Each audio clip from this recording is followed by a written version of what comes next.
અંબાજી મંદિર ટ્રસ્ટ દ્વારા દર મંગળવારે ભંડાર ગણતરી થાય છે.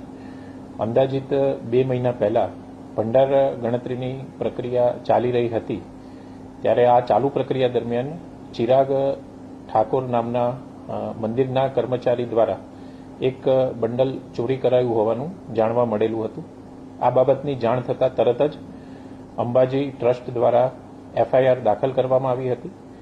પોલીસ દ્વારા ઝડપથી આગળની કાર્યવાહી કરી આ અંગે ચિરાગ ઠાકોર, વિવેક શર્મા અને નિકુલ પટેલ કે જેઓ મંદિરના જ કર્મચારી હતા તેમની ધરપકડ પણ કરવામાં આવેલી હતી અને અંબાજી મંદિર ટ્રસ્ટ દ્વારા આ ત્રણેય કર્મચારીઓને તાત્કાલિક અસરથી નોકરીમાંથી ડિસમિસ કરવામાં આવ્યા હતા. ત્યારબાદ ભંડાર ગણતરીની જે પ્રક્રિયા છે એને વધારે સુદ્રઢ બનાવવા માટે નવી SOP પણ જાહેર કરવામાં આવી છે. તે અંતર્ગત હવે 20 કરતાં વધારે કેમેરાની હાજરીમાં જ આ ગણતરીની પ્રક્રિયા થાય. આ ઉપરાંત કેમેરાનું જે રેકોર્ડિંગ બેકઅપ છે તે પણ 6 મહિના સાચવવા માટેની જોગવાઈ કરવામાં આવી છે.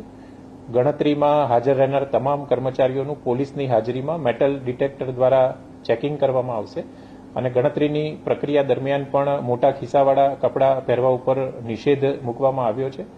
ગણતરી પૂરી થયા બાદ તમામ જે ગણતરીમાં સંકળાયેલા કર્મચારીઓ છે તેમનું ફરીથી પોલીસ દ્વારા ચેકિંગ કરવામાં આવે તેવી પદ્ધતિ ગોઠવવામાં આવી છે.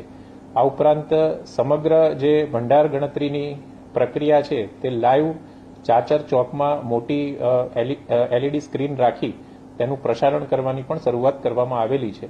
આમ અંબાજી મંદિર ટ્રસ્ટ દ્વારા આ બાબતે તાત્કાલિક કાયદાકીય કાર્યવાહી પણ કરવામાં આવી છે અને આ પ્રકારની ઘટનાઓ ભવિષ્યમાં ન બને તેના માટે અસરકારક SOP પણ અમલમાં મૂકવામાં આવેલ છે.